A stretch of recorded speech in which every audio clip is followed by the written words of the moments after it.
Hey there, welcome back, sports fans. It's a different day of the week, but it's still the same Brew and Shaver Sports Podcast. I'm That's right. joined with my co-host Darren. How are things going, Darren, in this new year? In this new year, we've learned to adjust and to float like a butterfly and sting like a bee. How's that? Is that? Didn't see that coming. I don't even know that I knew exactly what I was saying, but we'll roll with it. It works, right? This episode comes out January 16th. Yeah. How much king cake have you had so far? I think I'm actually proud of myself when I say this, just from a health perspective. I have yet to have a bite, not one bite. How about you? I am not proud to say this. I haven't had any king cake. I don't know what's wrong with me. Yeah, It's because it's we're January 16th. yeah. So we're what 10 days into being able to have king cake. Is that right? And then My when goodness gracious. what has I was happened? I was talking to someone the other day. They said, well, we've already tried three different bakeries. And that's the big thing, if you don't Yeah. know, here in Louisiana, is everyone has a favorite bakery where they get their king cake from. And there are Yep. so many bakeries in this area. And one of the things that we do is we try a little bit from this bakery, a little bit from this bakery, and we Absolutely. compare and contrast. There's actually, have you ever been to one of these, Darren? There are king cake parties. Oh, absolutely. Hmm. I've as we've talked about my father-in-law Paul, we've talked to him about him before on this podcast. That's one of his fond memories growing up in the New Orleans area. That was a big thing in high school. Basically, as soon as king cake started, king cake party season started. Those two things were simultaneous, and when he was going to those, if you found the baby, that was who bought the cake for the next party because it was like an every weekend thing. So it's a pretty unique and awesome thing to have, just a part of kind of what we do in here in Louisiana. Speaking of kings, a new king of college football is going to be crowned in less than a week. That's Monday, right. January 20th, we have our national championship game. Not Mm-hmm. who we thought was going to be in the game. It's a little disappointing for us No. as SEC fans. Yep. The Notre Dame Fighting Irish tee off against the Ohio State Buckeyes. After making it through the playoffs, both teams are playing at a pretty decently high level, I'd say. We've talked Absolutely. before. Ohio State's just kind of playing on another level. Notre Dame, maybe the eye candy doesn't look as great as Ohio State, but they're still finding a way to Right. win. So Yep.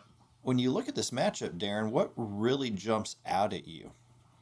Well, the first thing you have to say is when you think about when you look at Ohio State during this playoff run, we have to point out their consistency of no matter who the opponent was, looking like the bigger, the faster, the stronger team on the field. And it's just, again, especially if you're Ohio State fans, I know you're probably tired of hearing it, but just didn't see it coming.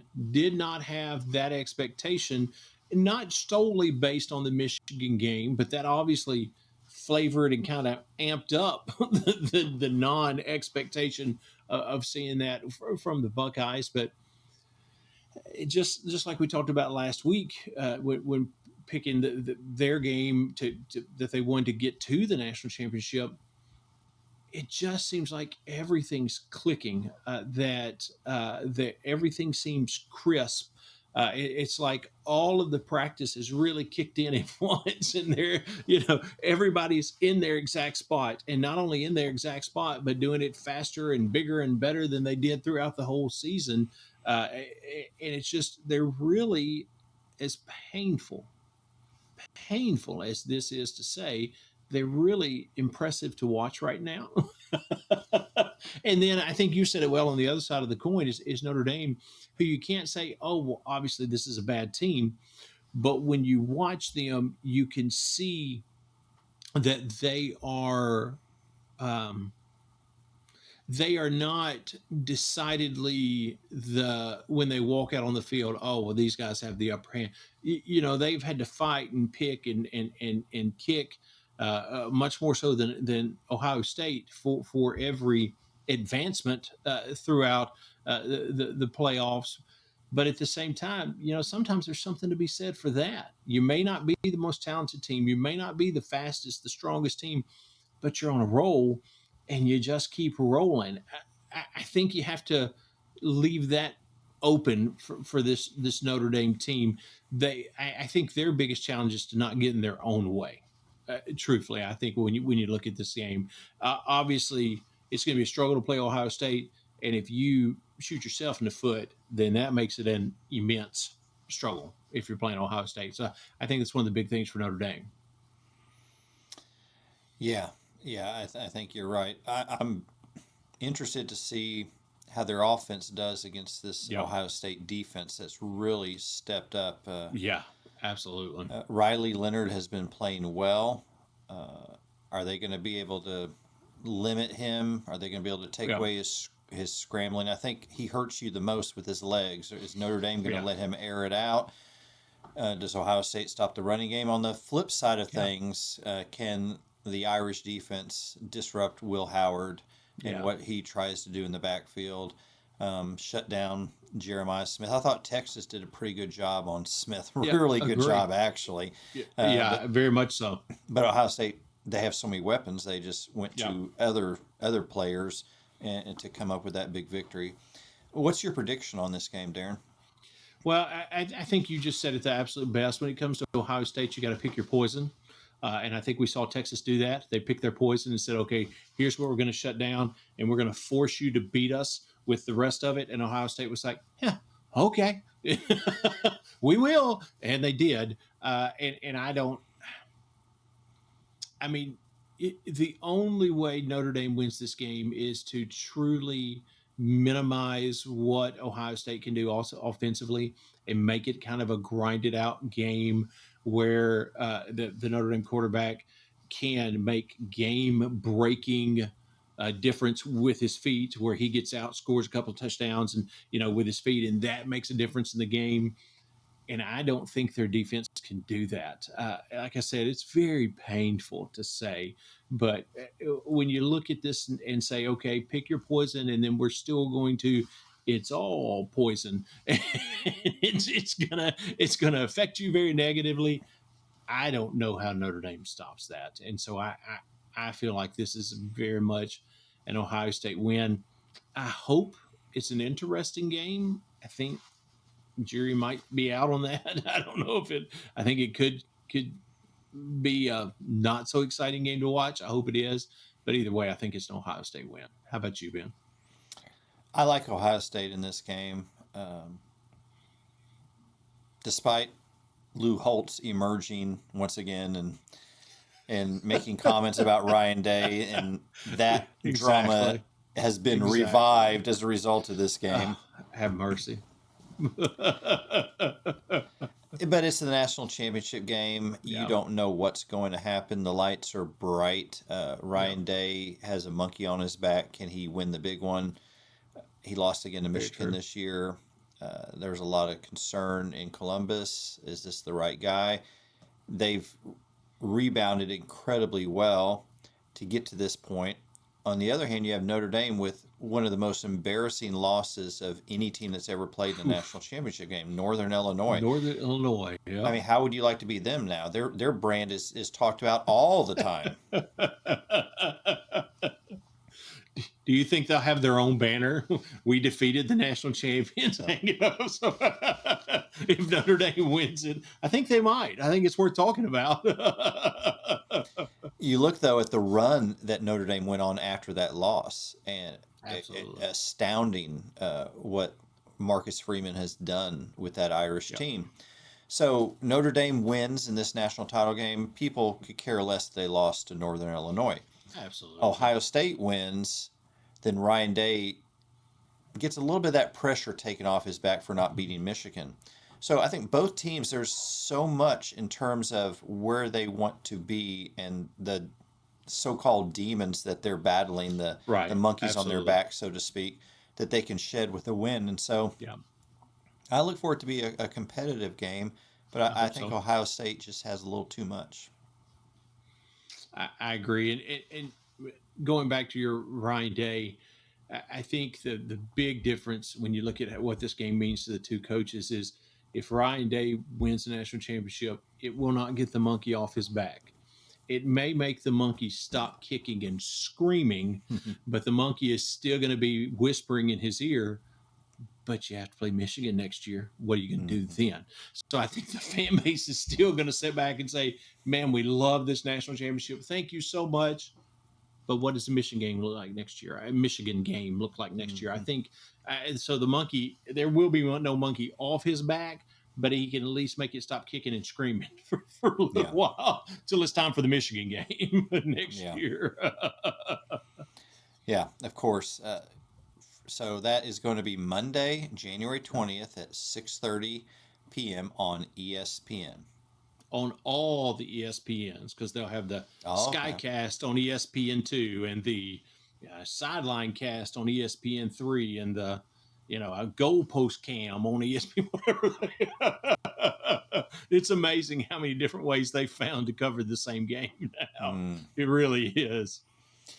You ever click on the wrong channel and you're like, okay, I wanted the regular. What is this? What am I watching right here? Sometimes it's good, but other times I find it very distracting. That happened to me two or three, or at least a couple of times this year during SEC games. When an SEC game was featured on ABC or ESPN, and I was thinking, oh, well, that'll be on the network. And you go to ESPN network and watch it for 2 or 3 minutes and realize, there's 2 pictures and then the stats on the bottom. It's like, wait a minute. So where's the real game? I can't. Yeah. This is fun to watch as a replay, but I can't do this live. I gotta see the real thing in action. Something for everyone, depending on what you like and how you want to watch the game. So it's gonna be a good one. If you're not a football fan by chance, or if you dislike these schools so much that you don't even want to watch them play, I'm sure another option that ESPN will give you is the Ocho. ESPN8 probably has like the American Wiffle Ball Association World Series Championship. There will be an option there too. Something for everybody, like you said.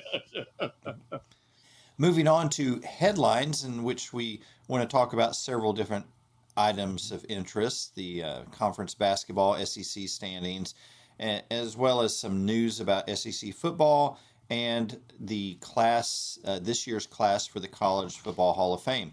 So let's jump right into where the SEC currently is. On the women's side of things, South Carolina is still the flag bearer right now at number 2, cruising right along. LSU at 5, Texas at 7, Kentucky at 12, Oklahoma at 14, and the Lady Vols coming in at 15 with a very pregnant coach. When is she due, by the way? When's Kim Caldwell due?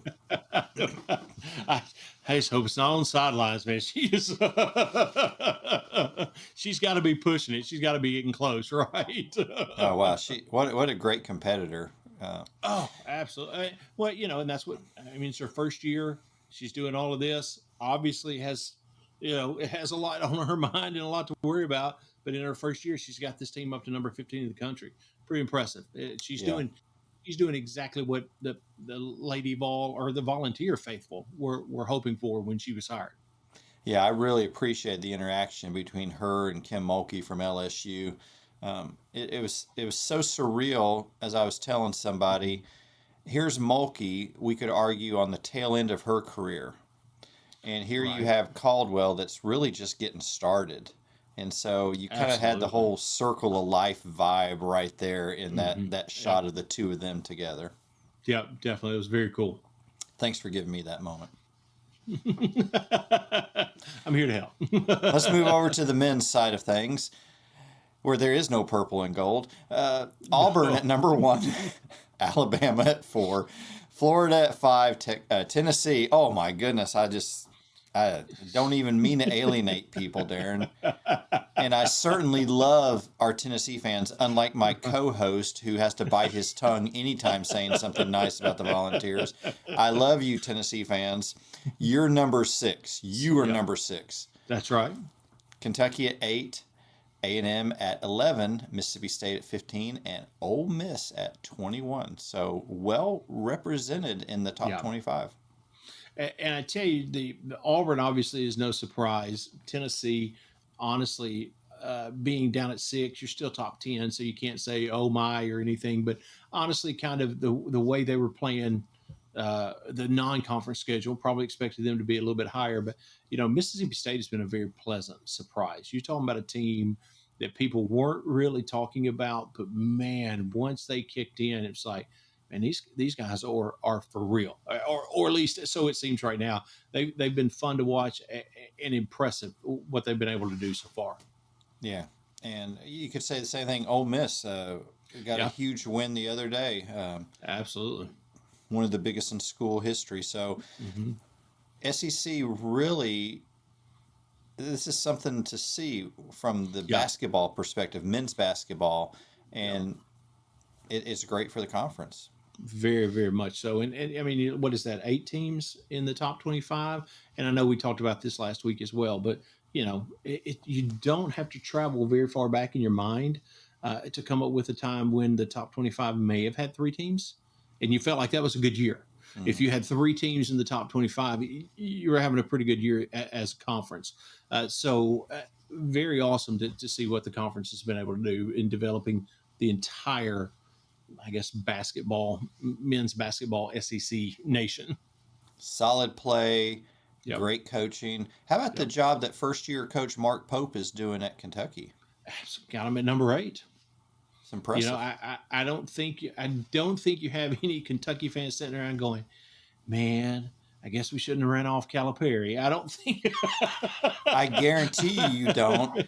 After the other night when LSU beat Arkansas, they were probably Exactly. like, "We're good with Mark Pope. We like our new coach." We knew we loved you. We knew we loved you. That's Oh, exactly. ouch, ouch, ouch.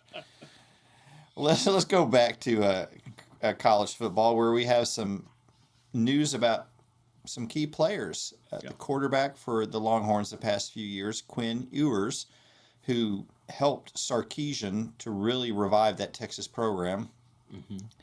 led them to the playoffs again this year, uh, announced he's going to the NFL. So we are officially in the Arch Manning era at Texas. But before we talk about Arch, Darren, what are your thoughts about Quin Ewers' career and especially at Texas? Yeah, I think his time at Texas, I think you have to give him props for what he was able to do, what he was able to accomplish. We've talked about was it last year, 2 years ago, whatever it was, when they had pulled off the big win against Alabama. He's really had some big moments, really done some impressive things with at Texas. I think Steve Sarkisian's offense has been good for him. Um, I, I wonder. You have to at least call it a mixed bag at best of the reaction of fans when he didn't declare, when he might not declare, now that he has declared. And I wonder if that is in. It has to be. I don't have to wonder. It has to be tainted a little bit by the fact that they're looking at Arch Manning sitting there going, "Come on, man, we love you. We appreciate everything you've done, but come on, man." And I do think that, and that's unfortunate because I think truthfully, he didn't win a national championship. And he has some games that he wishes he could have back. But outside of that, I think it's a little unfair that his career at Texas is anything other than celebrated. I think he did some good things at Texas, and obviously, therefore, did some good things for Texas during his time there. I hope he gets the due or the credit he's deserved. Hmm. Yeah, he certainly had nothing to be ashamed of, Absolutely. and you can still appreciate him. Didn't achieve the ultimate goal, but certainly was a part of bringing that Texas football program back to where Texas fans would like to see it, although not Hmm. all the way. So now Yeah. let's talk a little bit about the Arch Manning era. There's a lot been said about Arch Manning from Louisiana. I just want to point that out from Right. That's right. Louisiana. Was it Newman? Yeah. Carson Newman High School? Is that Hmm. right? How do you feel about him taking over the reins here? Is he ready for this moment? Well, the upside is that he's had 2 years in the system. That's got to be a positive. that hopefully it will allow him the opportunity to, or give him the space. Maybe is a better way to say that. Give him the space to not have to adjust to everything all at once. He's had 2 years on the sidelines, getting some significant playing time at times to be in the system, to see the speed of the SEC game. So all of those things have to be enormous positives. I think, and I'm sure that part of this comes from the urgings and probably in some level oversight of the Manning family. I think Steve Sarkisian has done everything he can to set Arch Manning up for success. Mm-hmm.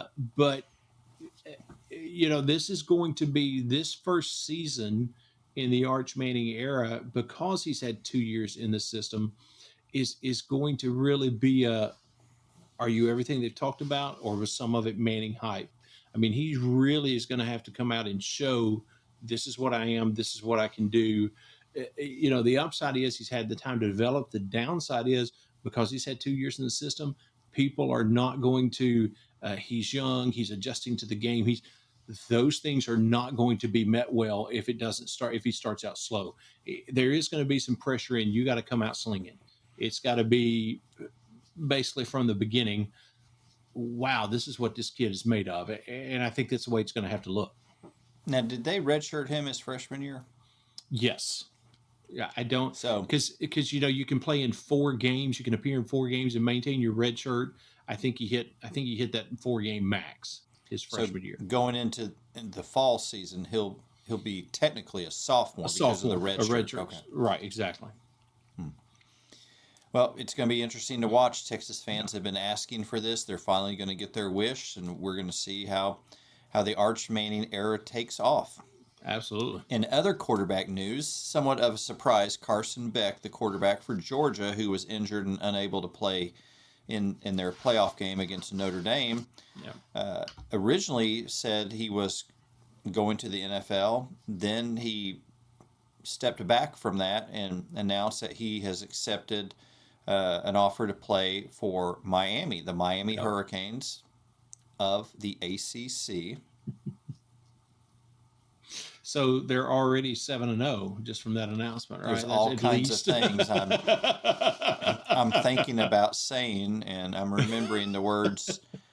My mother would tell me, always taste your words before you speak them. So I'm going to keep chewing on them, Darren. I'm going to let you take over give us your take on this.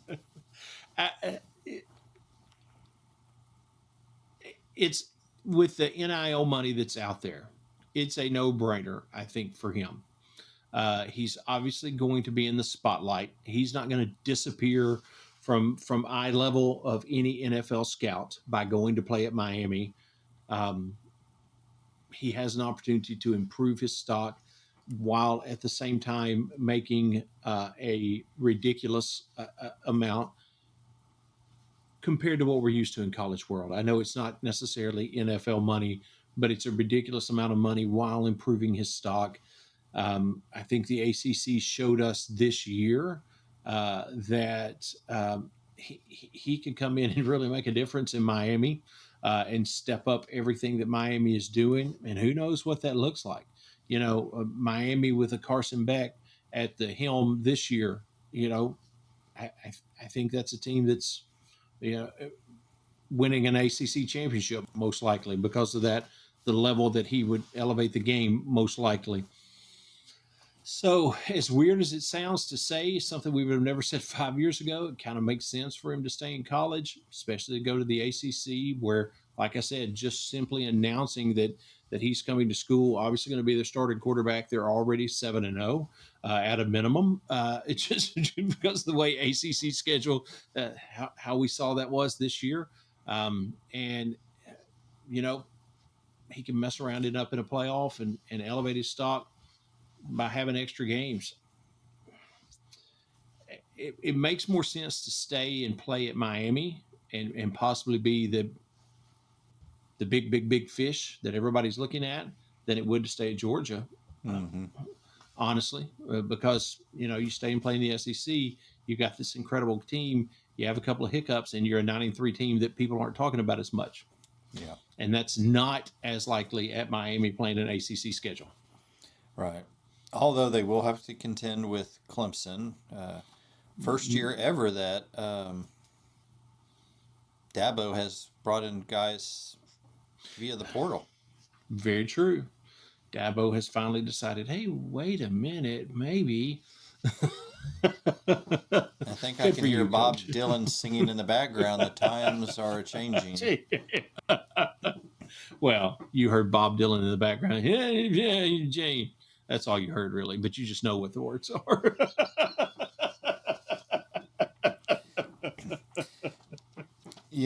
I'm not going to take offense at that because when I sing about as good as he does.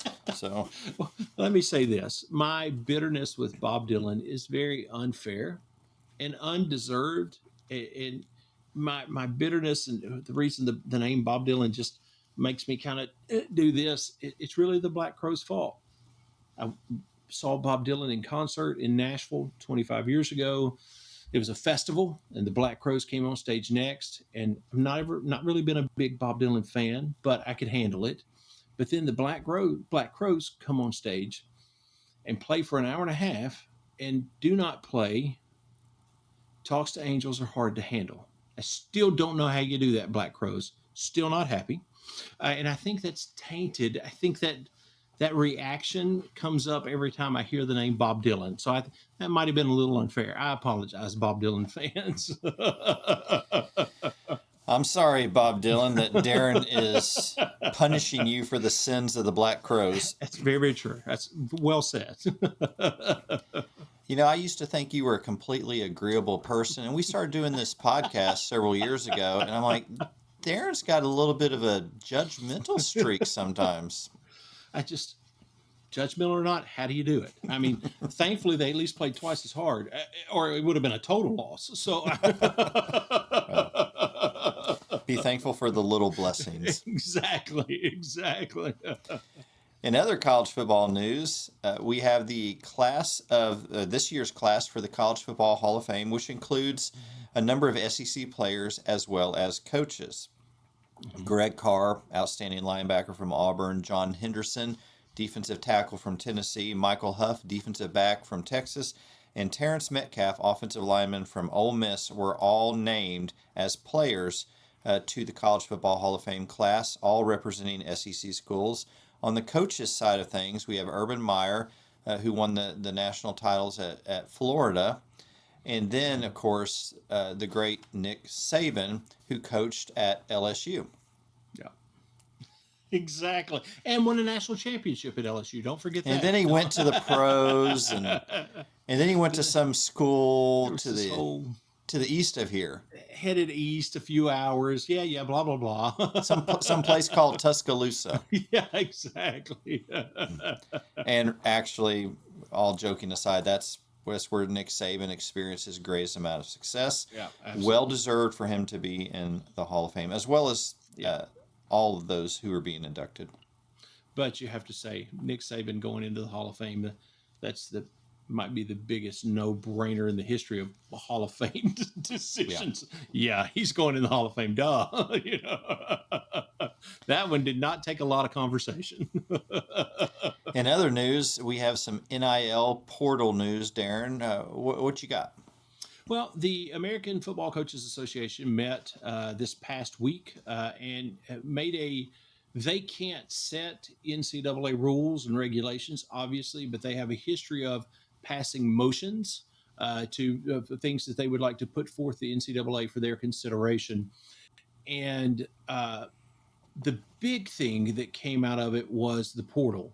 The American Football Coaches Association, it was a unanimous vote by the coaches to eliminate right now, it's at least two portal windows with a whole lot of, but it could happen here, it could happen that, to take all of that and kind of strip it down to a 1 day or a one-time 10-day window. And the last, if I read everything correctly, it would start on January 2nd, which seems kind of weird because you haven't even played the national championship at that point. So it's kind of an odd timing, unless there's going to be exceptions like there has currently, where if you're in a bowl game or if you're in the playoffs, there's a 5-day window that opens the day after that game, unless that kind of exception was going to stay in. But they made that vote to say we want a one time 10-day window, and this is affected a little bit by the House v. NCAA ruling that came out back in, or that was made back in October, which introduced revenue sharing, also created the mechanism that NILs, like through collectives, would now be regulated through clearinghouses. Any third party NIL that's over $600 has to be reported, things like that.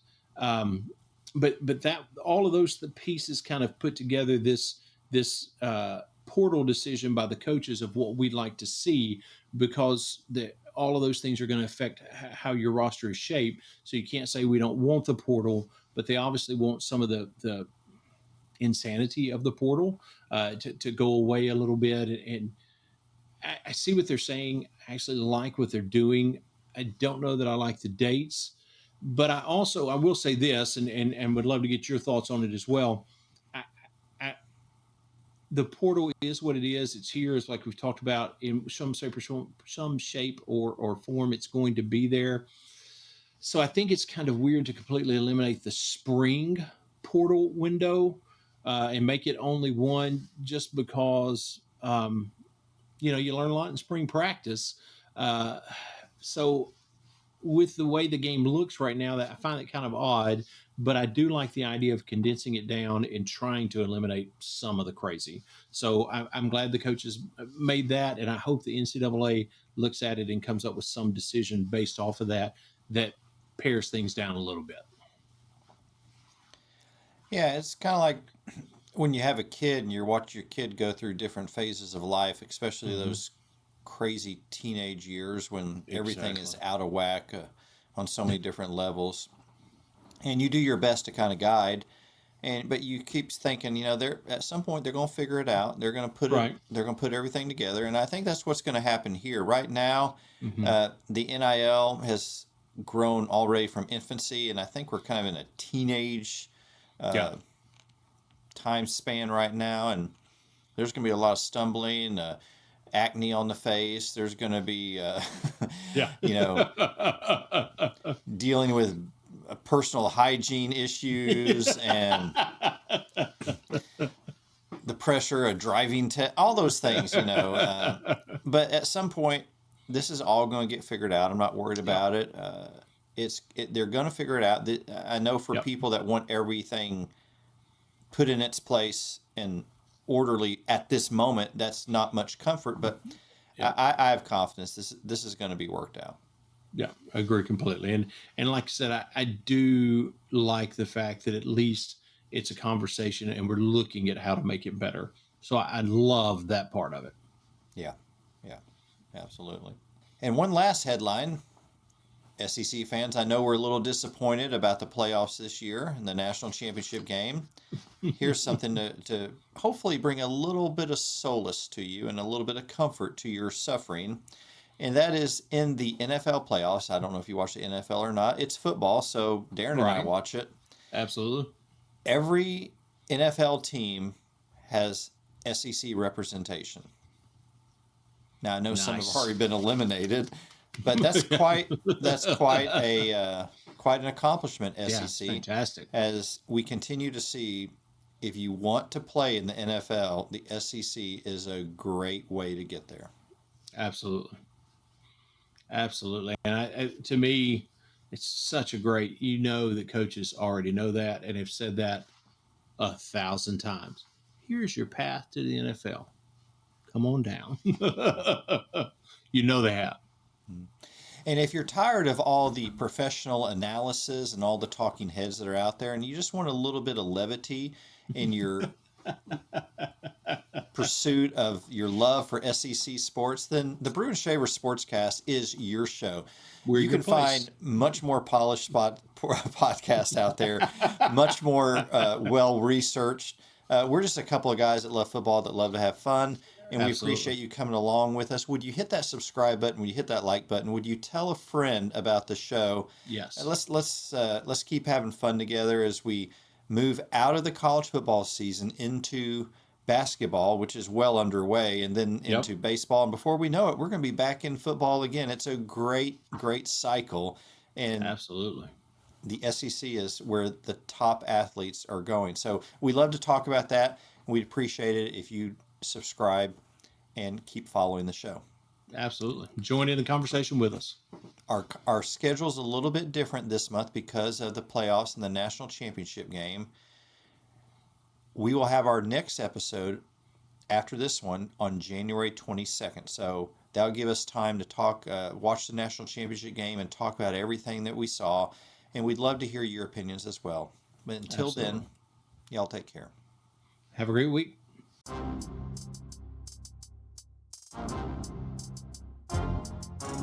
Thank you for making the Brew and Shaver Sports Podcast your go-to sports show. Be sure to subscribe, rate, and review our show if you haven't already. Your feedback is important.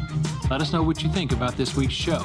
Send an email to brewandshavers@gmail.com or text to our text line 318-390-3599. We look forward to hearing from you.